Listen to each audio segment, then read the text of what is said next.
కాబట్టి నీ దేవుని దగ్గర నువ్వు విచారణ చేయి, మా పక్షంగా నువ్వు దేవుని దగ్గర ప్రార్థన చేయి.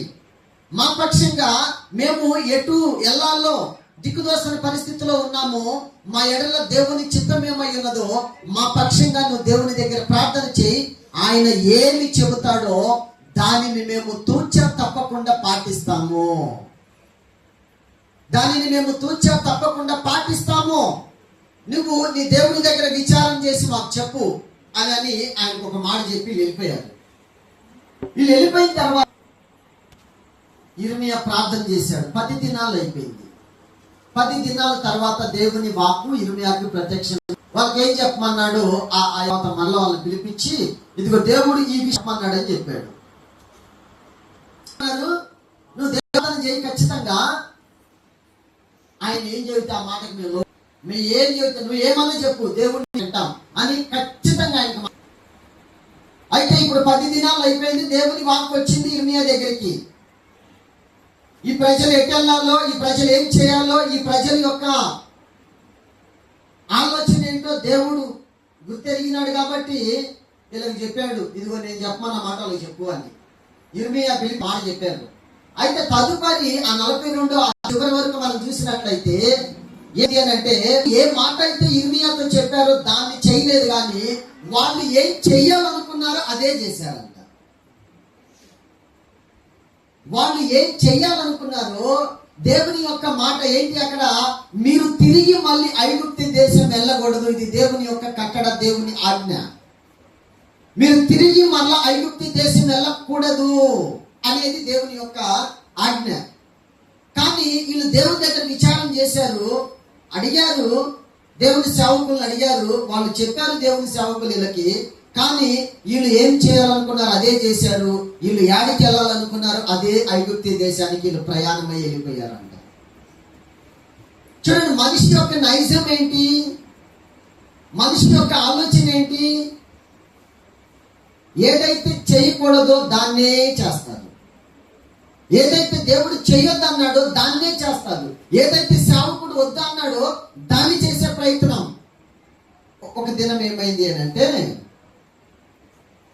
ఒక పెద్ద దైవజనుడు, అంటే ఒక 20 సంవత్సరాల అవతల మాట, ఒక పెద్ద దైవజనుడు చాలా మంది సేవకుల్ని సిద్ధపరిచి సేవకులకి భోజనం వడ్డించి వాళ్ళ మొత్తానికి భోజనం సిద్ధం చేసి ఒక డైనింగ్ టేబుల్, ఒక పెద్ద టేబుల్, ఇంతకాడికి ఇంకొక 20 మంది కూర్చునే అంత డైనింగ్ టేబుల్, వాళ్ళందరినీ కూర్చోబెట్టి మీరు భోజనం తినండి.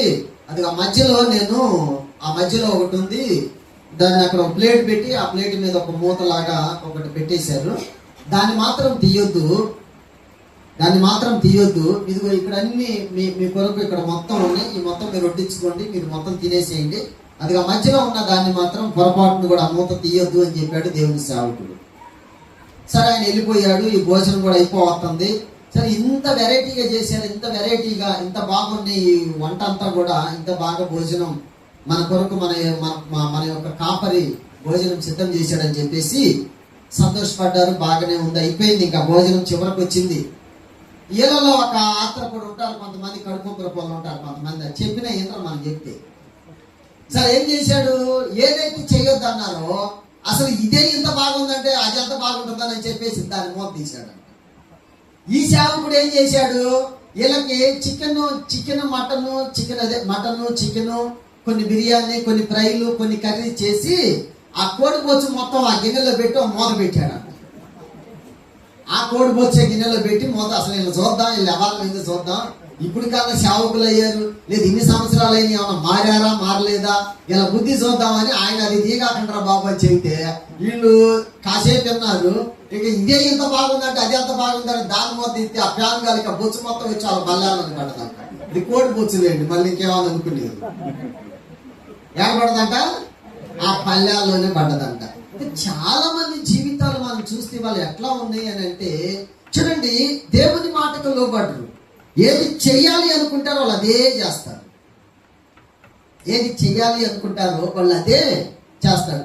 సేవకుని పని ఏంటి అని అంటే, చూడండి, ఆయన నోటి మాటగా ఈ సేవకుడు ఈ ప్రజలతో ముచ్చటించాలి, ఈ సేవకుడు ఈ ప్రజలతో మాట్లాడాలి. సేవకుని యొక్క పని ఏంటి? చూడండి, దేవునికి రాయబారి, మనుషుల విషయాలు దేవునికి చెప్పాలి. దేవుడు మనుషుల కొరకు ఏం మాట్లాడాడో తీసుకొచ్చి మనుషులకి చెప్పాలి. రాయబారి, దేవునికి మనిషికి మధ్య రాయబారి. అంతేగాని ఎవరి దగ్గర సంప్రదింపులు చేయటానికి, ఎవరి దగ్గర సలహాలు తీసుకోవటానికి, ఎవరో చెబితే వినటానికి సేవకుని యొక్క పని అది కానే కాదు. అందుకని ఇక్కడ రాయబడిన మాట చూద్దాం ఒకసారి. 2 తిమోతి పత్రిక 3వ అధ్యాయము చివరి వచనం ఏమని రాయబడిందో చూద్దాం. చివరి 2 వచనాలు. 2 తిమోతి పత్రిక 2 తిమోతి 3వ అధ్యాయము 16, 17 వచనాలు. 17 వచనం చూద్దాం. చూడండి, ఇక్కడ రాయబడిన మాట ఏమని రాయబడి ఉంది అని అంటే, దైవజనుడు సన్నిధుడై ప్రతి సత్కార్యమునకు పూర్ణముగా సిద్ధపడి ఉండునట్లు దైవ ఆవేశము వల్ల కలిగిన లేఖనమును ఉపదేశించుటకును, ఖండించుటకును, తప్పుదిద్దుటకును, నీతి అందు శిక్ష చేయుటకును ప్రయోజనకరమై ఉన్నది. చూడండి, దైవ సేవకుని యొక్క పని ఏంటి? సేవకుని యొక్క పని ఏంటి? చూడండి, ఇందాక నేను చెప్పిన కావలి వాడు, దేవుడే అన్నాడు, నేను ఇజ్రాయేలీలకు కావలి వాణిగా ఉంచాను, ఇజ్రాయేలీలకు నేను నిన్ను కావలి వాణిగా నియమించాను. మరి ఇక్కడ ఏమని రాయబడి ఉంది అని అంటే, దైవ సేవకుడు ఎట్లా ఉండాలి అని అంటే, చూడండి ఇక్కడ మరి ఆయన ఉపదేశించుటకును, ఖండించుటకును, తప్పుదిద్దుటకును, నీతి అందు శిక్ష చేయుటకును ప్రయోజనకరమై ఉన్నది. 4వ అధ్యాయము 2వ వచనం. 1 తిమోతి, మరి ఇక్కడ 2 తిమోతి 4:2 చూద్దాం. 4వ అధ్యాయము 2వ వచనం. వాక్యము ప్రకటించుము, సమయమందు అసమయమందును ప్రయాసపడుము, సంపూర్ణమైన దీర్ఘశాంతంతో ఉపదేశించు, ఖండించు, గద్దించుము, బుద్ధి చెప్పుము. ఎందుకనగా జనులు హితబోధను సహింపక దురద చెవులు గలవారై తమ స్వకీయ దురాశలను, అనుకూలమైన బోధకులను తమ కొరకు పోగు చేసుకొని సత్యమునకు చెలినీయక కల్పవాక్య కథల వైపును తిరుగు కాలమును. చూడండి, ఇక్కడ రాయబడిన కల్పన తిరుగు కాలము వచ్చును, తిరుగు కాలము వచ్చును. చూడండి, ఇక్కడ కల్పన కథల వైపునకు తిరుగు కాలము వచ్చును అని రాయబడింది. చూడ అంటే ఒక సేవకుని గురించి ఆయన ఏం మాట్లాడుతూ ఉన్నాడు అని అంటే, చూడండి ఇక్కడ అంటున్నాడు ఆయన మరి ఇక్కడ పూర్ణమైన దీర్ఘశాంతముతో ఉపదేశించము, ఖండించము, గద్దించము, బుద్ధి చెప్పుము అని రాయబడి ఉంది. ఖండించము, బుద్ధి చెప్పుము అని రాయబడి ఉంది. చూడండి, నా దగ్గర కూడా నేను కూడా 10 సంవత్సరాలు అయిపోయింది ఒక ప్రాంతంలో పరిచయం చేయబట్టి. అక్కడ మరి ఆ ప్రజలకు చెప్పినప్పుడు ఎట్లా ఉంది అని అంటే, నేను చెంచు వాళ్ళ మధ్యలో సేవ చేస్తా ఉన్నా. అది నేను చేసే సిరిపురం, ఇంకా అమరావతిలో పరిచర్య ఉంది, మన హౌస్ ఆఫ్ ప్రేయర్ చర్చి ఉంది, దాక్షపల్లిలో హౌస్ ఆఫ్ ప్రేయర్ చర్చి ఉంది, సట్రపాలెంలో చర్చి ఉంది, ఇంకా మరి సల్లగొలలో చర్చి ఉంది. ఈ 4-5 ప్రాంతాల్లో చర్చిస్ ఉన్నాయి. చూడండి, ఎక్కడ చూసినా మరి ఈ 4 ప్రాంతాలు ఒకేలా కనపడతాయి, కానీ సిరిపురం అట్లా కనపడదు. కారణం ఏంటి అని అంటే, చూడండి, చెప్పిన మాటకు లోబడి వారిని వారు తగ్గించుకొని దేవుని మాటకు విధేయత చూపారు కాబట్టి వారు ప్రత్యేకంగానే ఉంటారు. కారణం ఏంటి అని అంటే, మరి వారు దేవుని మాటకు లోబడ్డారు కాబట్టి. మరి అక్కడ కూడా కొంతమంది ఉన్నారు, మనం చెప్పే ప్రతిదానికి చెప్తారు మా కోసం ప్రార్థన చేయమని, తదుపరి ఇంకా మళ్ళీ మనం చెప్పిన మాటకు మళ్ళీ ప్రతిస్పందన ఉండదు. వాళ్ళు చేయాలనుకున్నదే చేస్తారు. కొంతమంది ఉన్నారు అక్కడ కూడా. మన ఫాస్టింగ్ బ్రేక్ ఒక ఆయన 40 days 40 రోజులు ఉపవాసం చేశాడు. ఉపవాసం చేసిన తర్వాత నేను చెప్పినా ఏమని అంటే, సార్ ఇట్లా చేయాలి అని చెప్పా. సరే వాళ్ళకేం మనసు, నేను చెప్పే ఫస్ట్, నాయన నువ్వు 10 సంవత్సరాలు అయింది బ్యాప్టిజం తీసుకొని 10 సంవత్సరాలకు ఉపవాసం చేసు, మళ్ళీ అది కాక నువ్వు మగోడివి. ఆడోళ్ళు ఎప్పుడో చేశారు, ఆడోళ్ళు 10 ఏళ్ల కింద చేశారు. పాపం మగోడివిగా మరి 10 ఏళ్ళు అయిపోయింది, ఇప్పటికే మగోడివి కదా. ఆడోళ్ళు నీకంటే వాళ్ళు చేసి కూడా 7-8 ఏళ్ళు అయిపోయింది. బ్యాప్టిజం తీసుకున్న 2 ఏళ్ళకే చేశారు వాళ్ళు. మరి మగోడివి కాబట్టి ఆ మాత్రం 10 ఏళ్ళు ఉండాలే. సరే, ఓకే, దేవుని స్తోత్రం. అయితే ఇప్పుడు రేపు సోమవారం నుంచి ఫాస్టింగ్ ఆరంభిస్తానని చెప్పాడు, ఉపవాసం ఆరంభిస్తానని చెప్పాడు. నేనేం చెప్పానంటే, మళ్ళా వచ్చే ఆదివారం వరకు ఇక్కడ ఉండు. తదుపరి సత్రపల్లి చర్చిలో ఉంటూ పడిదం అల్లుడు ఆయన, పడిదం చర్చిలో ఉంటూ నీ ఇష్టం అని చెప్పినాను నేను. సరే అయితే ఏమన్నాడు, తను ఒక ప్లాన్ చేసుకున్నాడు లోపల. ఇప్పుడు నేను చెప్పే మాట ఆయనకు ఆయాసంగా ఉంది. ఇప్పుడు ఏముంది ఆయనకి నేను చెప్పే మాట తనకు ఆయాసంగా ఉంది. నేను చెప్తున్నప్పుడే అర్థమైంది కదా, సేవకులం కదండి, చాలా జ్ఞానం ఉంటుంది మరి కదా, కొంచెం మీకే జ్ఞానం ఉంటే సేవకుడికి చాలా జ్ఞానం ఉంటుంది, అర్థమైంది కదా. సరే అయితే చెప్పేటప్పుడే ఉంది తనకు ఆయాసం ఉంది, సరేలే అని చెప్పి పంపించి పోయారు. పోయిన తర్వాత తెల్లారి పొద్దున్నే ఇప్పుడు నేను ఫాస్టింగ్ ఆరంభిస్తున్నారుగా, ప్రార్థన చేయాలి కదా, ఫోన్ చేశాడు. ప్రార్థన చేసిన తర్వాత అయిపోయిన తర్వాత ఏం చెప్పాడు, అయిపోయిన తర్వాత ప్రార్థన చేయటం అయిపోయింది, ఫాస్టింగ్ ఆరంభించాడు అప్పుడే. ఓకే, ఆరంభమైంది.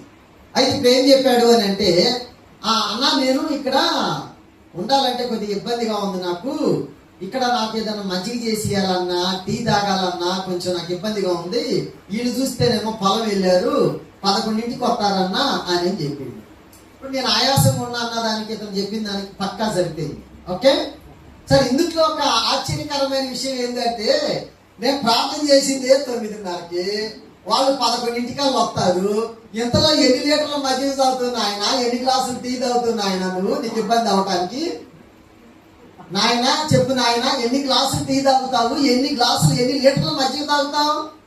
నేను చేసింది 9ంటికి, వాళ్ళు 11ంటికి రానే వస్తారు. అదే మే నెలలో 11ంటికి దాకా ఎవరైనా ఉంటారని శాలలో 10ంటికే వస్తారుగా నాయన, ఎన్ని తాగుతావు నాయన? అసలు మేటర్ అది కాదు నాయన, ఇక్కడ నాకు వంట ఇష్టం లేదు నాయన, అసలు మ్యాటర్ అది కాదు. ఆయన మీరు చెప్పండి, ఇప్పుడు ఎన్ని తాగుతావు, ఎన్ని టీలు తాగుతావు చెప్పు వాళ్ళు వచ్చే లోపల. ఈడంటే మంచిగా చేసేటానికన్నా టీ పెట్టడానికంటే ఇబ్బంది అయింది, పెట్టుకోరాదు టీ. ఇప్పుడు టీ పెట్టుకుంటే ఇబ్బంది అయింది, నువ్వే ఒరిజినల్ కూడా కాదుగా, నాకు తెలిసిలేదు మీకు తెలియదుగా, నేను ఒరిజినల్ కూడా కాదు, నేను అన్నా కేడుతాను మళ్ళీ, అమ్మ నువ్వు ఏమన్నా ఒరిజినల్ మరి టీ పెట్టుకుని రావడానికి, ఒరిజినలే టీ పెడుతున్నాను అమ్మ, నేనే పెడుతున్నావు, మరి నువ్వు అటు ఇటు కాదు వాడివాయా, నువ్వు అటు కాదా ఇటు కాదాయా అని అన్న వాళ్ళకి ఎక్కువ ఉపవాసం ముగిస్తారనమాట. ఇంకా అసలు పాస్టర్ గారు మమ్మల్ని అన్నాడు అని ఫాస్టింగే బ్రేక్ చేస్తారు. అయితే ఇప్పుడు ఏంటి వాళ్ళ ఉద్దేశం ఏంటి, సరే అయిపోయింది కదా, అయిపోయిన తర్వాత 15 రోజులు ఫాస్టింగ్ బ్రేక్ అంటే ఫాస్టింగ్ కొనసాగుతూ ఉంది. 15వ రోజుకి వచ్చాడు. నేను ఫోన్ చేశాను, అయ్యా బ్రదర్ ఎక్కడున్నారు, ఆరోగ్యం బాగుందా ఏంది? వాళ్ళు ఏం చేసినా పాస్టర్ గారు అడగాలి మళ్ళీ. అప్పుడప్పుడు పాస్టర్ గారు గదిలెత్తా ఫోన్ చేస్తా ఉండాలి, వాళ్ళు ఏమన్నా చేస్తారు, అవి లెక్కలోకి రావు, ఇది మాత్రం లెక్కలోకి వచ్చింది అనమాట. ఇప్పుడు ఏం చేశాడంటే, నేను ఫోన్ చేసి బ్రదర్ బాగున్నారా, ఎట్లా ఉన్నారు అని చెబితే అడిగాను. బాగానే ఉన్నాను అన్నాడు.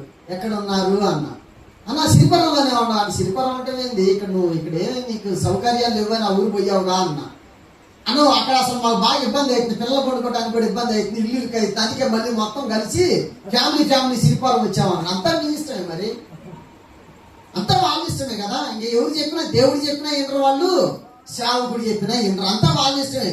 ఏడేమో టీకా మధ్యకి ఇబ్బంది అయిందో ఆడకపోయిండు, ఆడ పిల్లలు పడుకోవడానికి ఇబ్బంది అవుతుందని 15 రోజులు పీక్కొని మళ్ళీ ఏడకు వచ్చింది. ఓకే, సరే ఇప్పుడేంటి, ఇప్పుడు ఏమో కాడికి ఇలా పెద్ద మొఖం ఇప్పుడు 40 రోజులు ఉపవాసం చేస్తున్నా హీరో అన్నమాట మా సంఘం.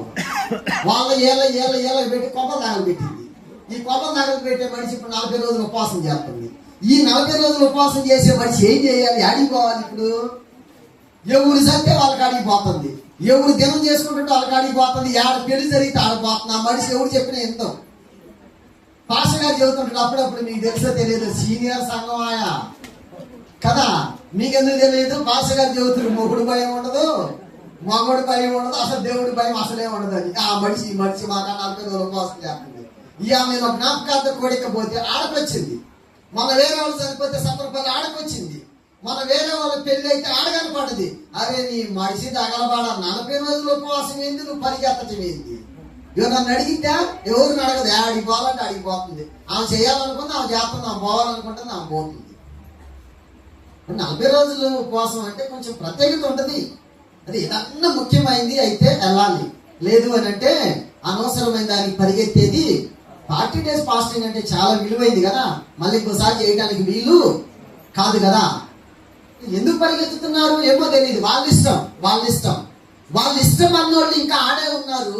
దేవుని సేవకునికి, దేవుని యొక్క చిత్తానికి వాళ్ళను వాళ్ళు అప్పచెప్పుకున్నోళ్ళు ఏడో ఉన్నారు. దేవుడు ఉన్నతంగా దీవించాడు, దేవుడు ఆశీర్వదించాడు.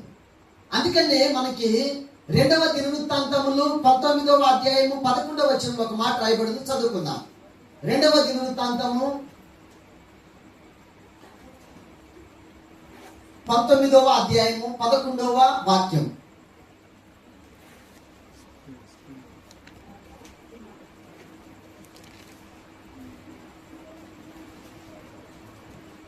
లేవీయులు మీకు పరిచారకులుగా ఉన్నారు, ధైర్యము వహించుడి, మేలు చేయుటకై యెహోవా మీతో కూడా ఉండును. లేవీయులు అంటే ఇప్పుడు ఈ కాలాన్ని బట్టి చూస్తే పాస్టరు, ఓకే, పాస్టరు. వీళ్ళు ఎట్లా ఉన్నారంట, మీకు పరిచారక అంటే మీకు పరిచర్య చేసే వాళ్ళుగా ఉన్నారు, మీకు పరిచర్య చేసే వాళ్ళుగా ఉన్నారు. కాబట్టి లేవీయులు మీ పక్షంగా ఉన్నారు, మీ పక్షంగా దేవుని దగ్గర పోరాడటానికి, నీ పక్షంగా ప్రార్థించటానికి. చూడండి, ఇక్కడ రాయబడి మరి చాలా స్పష్టంగా, లేవీయులు మీకు పరిచారకులుగా ఉన్నారు, ధైర్యం వహించుడి, మేలు చేయుటకై యెహోవా మీతో కూడా ఉన్నాడు. 20వ అధ్యాయం 20వ వచనం, మీ దేవుడైన యెహోవాను నమ్ముకొనుడి, అప్పుడు మీరు స్థిరపరచబడుదురు, ఆయన ప్రవక్తలను నమ్ముకొనుడి, అప్పుడు మీరు కృతార్థులవుదురు. ఎవరు నమ్ముకోవాలంట? మీ దేవుడైన యెహోవాను నమ్ముకొనుడి, అప్పుడు మీరు స్థిరపరచబడతారు. మీరు ప్రవక్తలను నమ్ముకొనుడి, మీ కార్యము సఫలపరచబడింది. చూడండి, దేవుని వాక్యం ఈ రీతిగా ఉంది. దేవుని వాక్యానికి మనం విరోధంగా ఏం చేసినా ఖచ్చితంగా మనము ఆయన మార్గంలో సూటిగానే నడవాలి. చూడండి, కుడికి కానీ ఎడమకు కానీ నడిస్తే మరి ఏం ప్రయోజనం లేదు. చూడండి, మనం ఇప్పుడు వరి పంట ఉంది, నేను కూడా వ్యవసాయం చేసి దేవుని యొక్క సేవలోకి వచ్చినోండి. నేను కూడా నేను ఇప్పుడు ఒక 14 సంవత్సరాల నుంచి దేవుని సేవలో ఉన్నా. తదుపరి ఒక 14 సంవత్సరాలు అట్లా నేను ఒక దేవుని పనికి రాకముందు వ్యవసాయం చేసేవాడిని. వ్యవసాయం తెలుసు నాకు.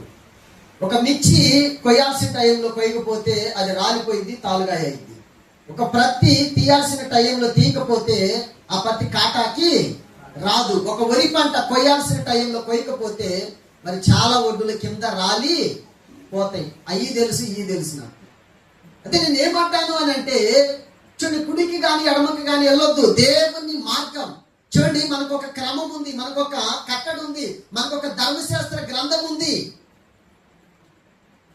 ఆ దాని ప్రకారం ఎప్పుడైతే మనం ముందుకి అడుగులేస్తామో, చూడండి, మనము మన కుటుంబము, మనము మన సంఘము, మనము మన ప్రాంతము ఉన్నతంగా ఆశీర్వదించబడింది. ఎందుకు అని అంటే, చూడండి, ఇక్కడ మీ దేవుడని యెహోవాను నమ్ముకొనుడి, అప్పుడు మీరు స్థిరపరచబడుదురు. అన్ని విషయంలో మనం స్థిరముగా ఉంటామంట. స్థిరత్వము మనల్ని అంటుకొని ఉంటదంట. ఏ విషయంలో కూడా మనము అధైర్యపడమంట. ఎందుకనంటే దేవునికి మనం భయపడుతూ ఉన్నాము కాబట్టి, ఆయన మాట మనం వింటున్నాం కాబట్టి ఆ మాట మనల్ని దీవించిందంట. అందుకని ఇక్కడ చూడండి, ఇక్కడ ప్రవక్తలను నమ్ముకొనుడి, అప్పుడు మీరు కృతార్థులు అవుతారు. అంటే మీ ఆలోచన యావత్తు సఫలపరచబడింది. మీ ఆలోచన యావత్తు సఫలపరచబడింది, మీ కోరిక నెరవేరింది. ఆయన మాట వింటే. ఒకసారి యుద్ధానికి వెళ్ళి ఒక ఆయన చనిపోయాడు. ఆ భార్య వచ్చింది ఎలీషా దగ్గరికి. ఎలీషా దగ్గరికి వచ్చి, అయ్యా, నా భర్త పాపం చేసి చనిపోలా, యుద్ధంలోకి వెళ్ళి చనిపోయాడు, నాకు 2 కొడుకులు ఉన్నారు, మా భర్త ఉన్నప్పుడు చాలా అప్పు అయింది, మాకు 2 కొడుకులు ఉన్నారు, ఇప్పుడు ఏం చేయాలి? దిక్కుదోసని పరిస్థితిలో ఉన్నా. వాళ్ళు వచ్చి మీ కొడుకుల్ని పాలేరులుగా పంపించండి, లేదా మా అప్పు తీర్చమని నన్ను సతాయిస్తూ ఉన్నారు, దిక్కుదోసని పరిస్థితిలో ఉన్నా, మరి నీవే నాకు దారి చూపాలి అని ఎలీషా దగ్గరికి వెళ్ళింది ఒక విధవరాలు. ఎలీషా దగ్గరికి వెళ్తే ఎలీషా ఏం చెప్పాడు అని అంటే, ఏముందమ్మా మీ ఇంట్లో అని చెప్పారు.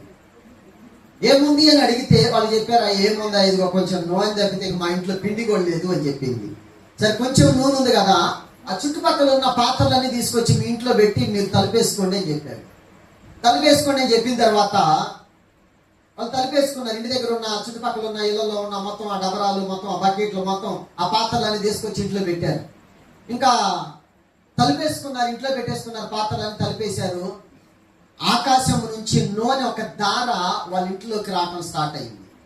వాళ్ళ పాత్రలు, పక్కన వాళ్ళ పాత్రలు మొత్తం నిండిపోయింది. వాళ్ళ అమ్మ అడిగింది, ఇంకా ఏమన్నా ఉంటే తీసుకురండి అంటే కొడుకులు చెప్పారు, ఇంకా ఏడ ఏం లేవు, ఉన్నాయి మొత్తం పట్టుకొచ్చామని చెప్పారు.